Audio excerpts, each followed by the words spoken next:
Recall Titan Smash is arguably the most underrated army in Legends League at the moment. Today you'll watch Philip, a pro player for Strut Esports, dominate bases with this army that in my opinion is stronger than ZAP Titan Smash.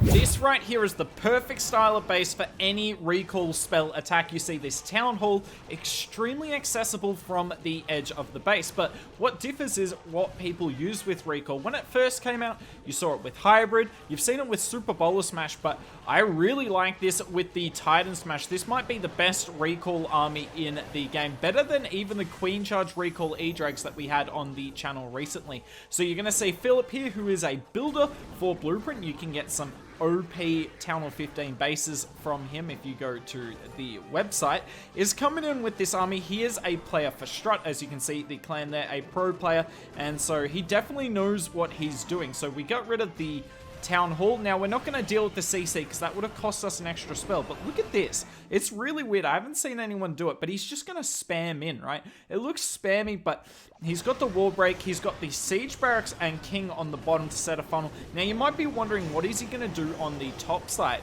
But it's really, really interesting. Just wait 1 second for that. He gets an awesome wall break, by the way, and then you're going to jump on the Builder Hut you see there, and look at that.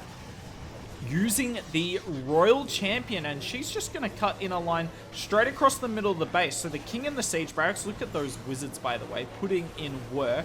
The King and the Siege Barracks clears out the bottom, the Titans and the Queen clear out the core, and the RC is just going to go in that line of defenses behind the Town Hall. And this is what I would describe as the probably best approach on a box space. Now, don't worry, we've got a whole load of attacks on box bases, and I'm going to show you 4 different approaches before we jump into ring bases and diamond bases at the end. But yeah, this is pretty wrecked. This is pretty wrecked. He's still got so many wizards. His queen ability goes off. It looks like it's close for a second, but it's not.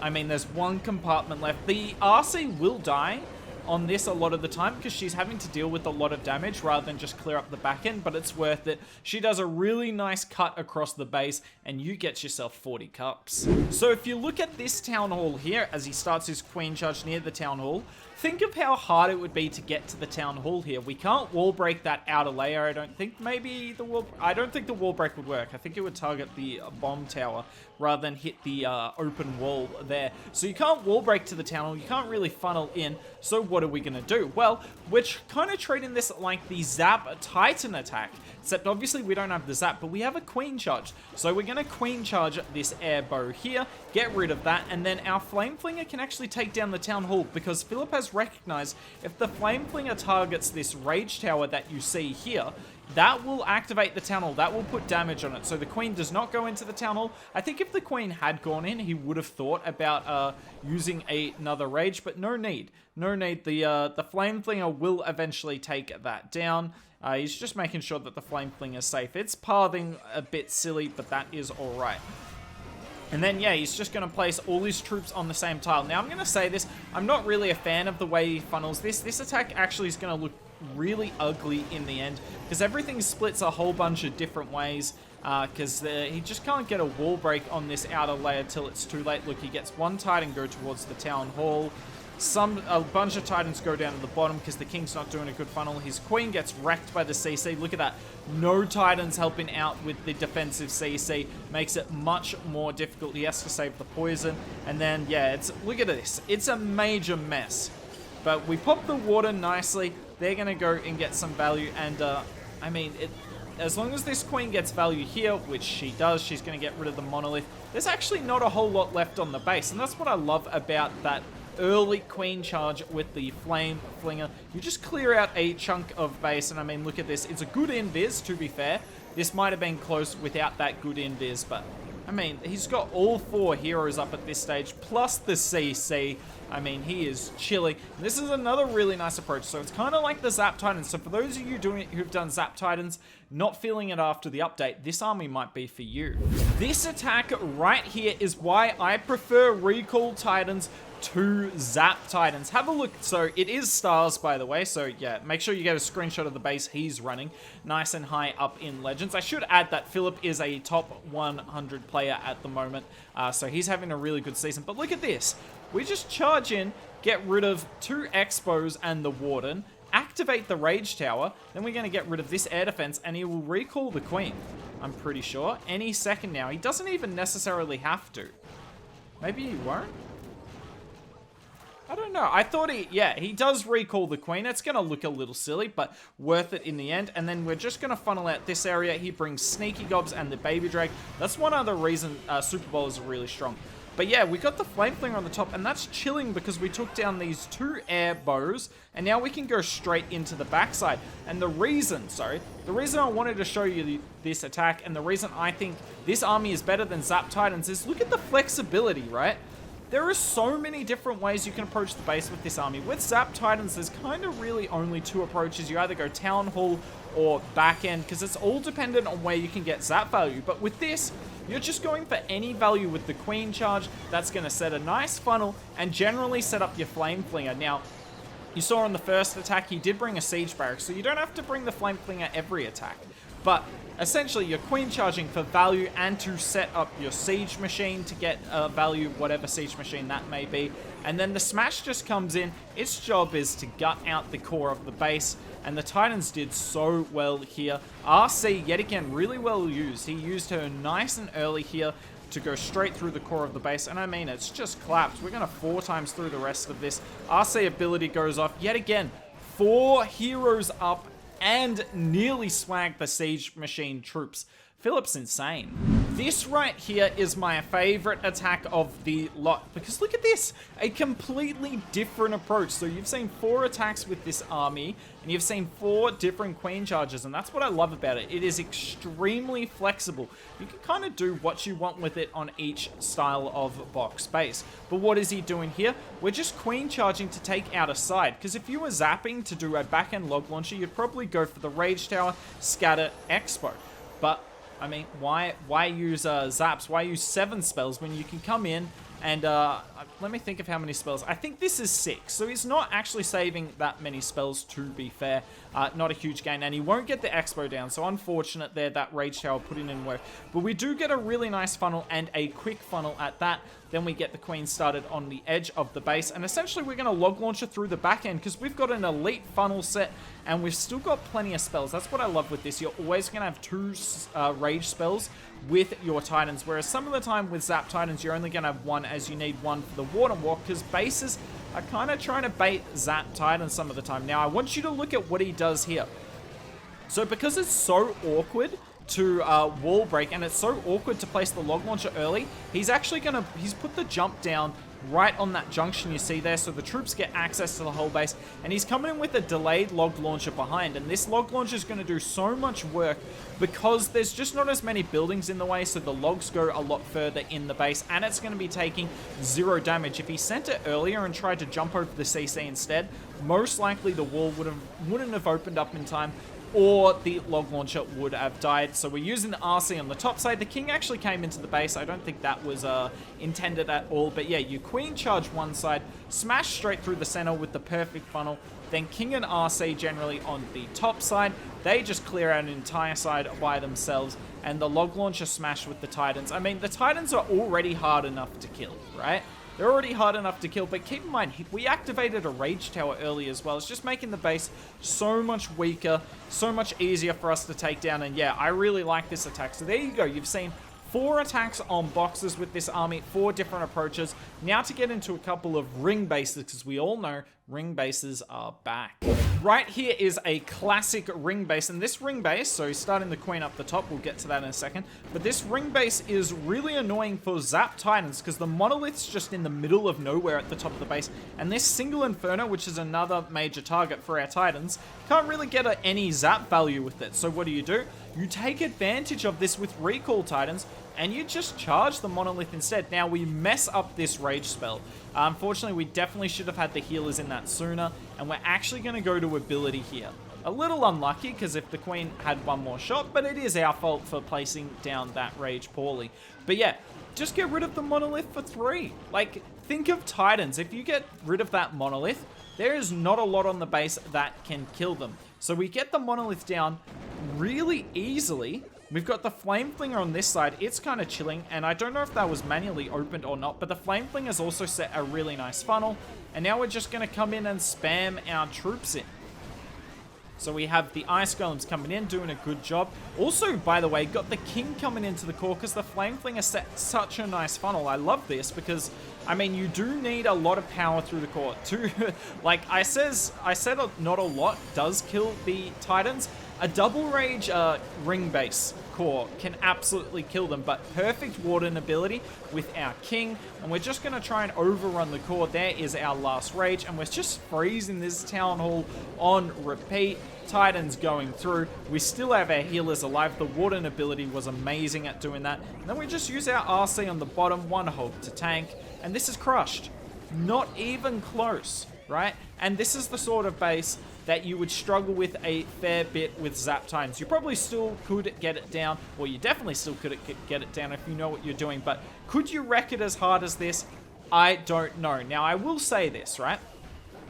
Ring bases are probably the weakest army for the Recall Titans, and we'll kind of talk about it in the next attack I'm going to show. You can see some of the problems with it, but they're really good on ring bases like this, where you can get the monolith for free, get nice flinger value on the corner, and I mean the smash, whew, just overruns the base. This time a double poison ring base. You can see we start the queen over here. Just gonna try and set a really nice funnel. If we could get the eagle, that would be nice as well. And the flame flinger on the top side. Now, I'm just gonna pause it for a second. I don't know why we didn't come after the monolith. Like, after everything I said in the last attack, I figured the monolith would be nice, but you'd get rid of the monolith, which is obviously insane value, but you wouldn't set a good funnel because all these buildings would be here trying to mess up the pathing for your smash, I guess. But I actually don't know that for fact. I think it's a pathing issue though, whereas you see this queen on the top side, it's quite safe. There's not as much damage over here, and we're actually setting a really nice path. We're going to cut out a huge hole in the base here. Look at the queen's step. Oh my word, she stepped in. I want this queen. I need this queen right now. Give me this queen. So she's still hanging on, and we're going to use the invis, and that's perfect. Look at this. Going to get the eagle down, but just as importantly as getting the eagle down, because obviously it's an important defense, but we get a really nice funnel. Like, look at this. If our Titans come in here, as they will, because we've got the Flame Flinger on the top side, I mean, they can't run all the way over there. Whereas if we charge that monolith side, as I'll just zoom out so you'll see, we weren't going to get rid of, like, all of these buildings here. You might get rid of one of them, and that is it. So Smash coming in here, just jump into the core of the base. Flame Flinger's putting in work on the top side. It will not be going forever, though. Yet again, King comes into the core, so this is a theme. You use the Flame Flinger to set an elite funnel, and you just don't use the King for that. It's just going to overwhelm the core, not let the core... Because, I mean, if the core goes down on a ring base, there's not really a whole lot the rest of the base can do off it. Now, in saying that, this base does have a single Inferno and a monolith on the back end, which will make this attack quite interesting in the end. Our King gets wrecked. He will regenerate, but look at how quickly the Titans and the King get wrecked here. There was like 3 Titans and a King, and they're all going to be gone any second. We used the RC on the bottom side, which was really nice. But yeah, this ends up looking quite close. The Queen ability goes off. The RC ability goes off. There's still a single Inferno and a monolith up, but we have got a freeze. RC doing her thing. The Diggy is the MVP, obviously. Always the MVP in our hearts. So you can definitely see why this style of base is difficult, but if you set an elite funnel, the Titans can come in clutch. I know this video is running a little long, but it's the first time we've had this attack strategy on the channel, so figured I'd show you guys all styles of bases that you're likely to run up against, and boxes, diamonds, and rings are the meta at the moment. So I'm just going to show you 2 diamond replays to finish, and this one, yet again, look at how extremely exposed this town hall is. It's right on the edge of the base, essentially. So what are we going to do? Well, we're going to take it for free. Nice wizard to get rid of, like, all of those skeletons. There's quite ridiculous how many skeleton traps were there. And we're going to get rid of a lot of value here. We'll get rid of the queen as well. Beautifully done. Level 90 queen on level 90 queen, going the same as before. We'll have to use one of our invis here. More skeletons. I can't believe this. That first wizard was clutch. It's probably saved us 4 or 5 seconds, and you never know if you'll need those seconds at the end. Now, meanwhile, you kind of saw him deployed at the start. We've got the Flame Flinger, and he's not like expecting Flame Flinger to get insane value, but he wants it to set a funnel, and look at it. It just took down a gold storage. The Flame Flinger, like, what are they? The Fire Spirits. They're cracked. They're honestly insane with it. Now, I was looking, you might be thinking, well, why isn't he coming in here? And I don't have a good answer for you, because on the ring bases, we saw him charge one corner, like you have seen here, and Flame Fling the other and go through the middle. But on diamond bases, he consistently comes in from the back end. There's one of the replay that I'm not putting in this video, where he does the exact same thing as this, charges the Town Hall, and then he just goes into like the side of the back end. So he'll actually have the Flame Flinger on one side of the funnel and the King on the other. Now, the King only just sets this funnel in time. I got a little bit close here. The Titans do come back, and you do need to worry about that on this style of base, on these ring bases. Ring bases, sorry. Diamond bases. It's late here. I'm trying to keep it together for you all. But on diamond bases, particularly when coming in the back end with these huge open compartments, make sure your funnel is really good. Get that King down nice and early. RC comes into the scatter comp, and it's not going to be pretty, but it is going to be a 3-star. And I wanted to show you this because, yeah, you just got to charge the Town Hall on these diamonds, and it seems that Philip is having the best success with coming in with his smash into the back end like this. Not directly in the back end, slightly on the side, but yeah, Flame Flinger one side, King the other, and you should be golden. Yet again, RC has so much health up. Queen's chilling in the core. Another 3-star. This hit is awesome.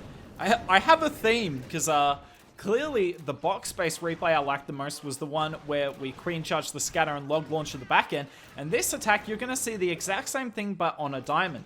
Now, whilst the queen is setting up, awesome wall break on the edge, by the way. Whilst the queen is setting up, I will angle towards the Town Hall. Sorry to zoom out. But, why is he not charging the Town Hall? Because it's box base. Well, look at this Town Hall. Good luck charging that. A, there's so many open walls here. How are you going to funnel your queen? B, we don't have infinite wall breakers with this. We only have 3. So if you're going to use 2 with your queen charge, you have to take into account you'll only have 1 with your smash. And 4, there's this invis tower here as well, which just means another spell has to be used. So what is Philip doing? We're just going to queen charge out the scatter, and even better, we don't even use a rage spell here. Now, I don't know why he insisted on losing a healer. I think he really wanted that elixir storage down for a funnel. Not sure if it was necessary though, but yeah, we queen charge out the scatter. We're going to use the loons to funnel the bottom, sneaky gobs to get rid of this gold storage. The sneaky gobs are really nice with this army, and the Titans have nowhere to go but in. So we come in with the smash, we use the King, and then, yes, we've got the log launcher. Now, if I was doing this, I'd honestly angle the log launcher a bit to the right, like place it behind the King now. And the reason you do that is because your troops are moving from left to right, and by the time the log launcher opens the walls, they're more likely to be further to the right. But thankfully, the Ice Golem defensive CC slows up our Titans just in time for the log launcher to move through and open up the core. It's literally just in time. In fact, I think that NATO saved us as well. Benefit of the log launcher obviously being we activate that invis tower nice and early. So keep that in mind. If you're doing smashes across the base and there's an invis tower to deal with, log launcher is generally the best go-to because it completely nullifies the invis tower. It does absolutely nothing. Now, whilst it does activate the tunnel, we still have got the freeze, rage.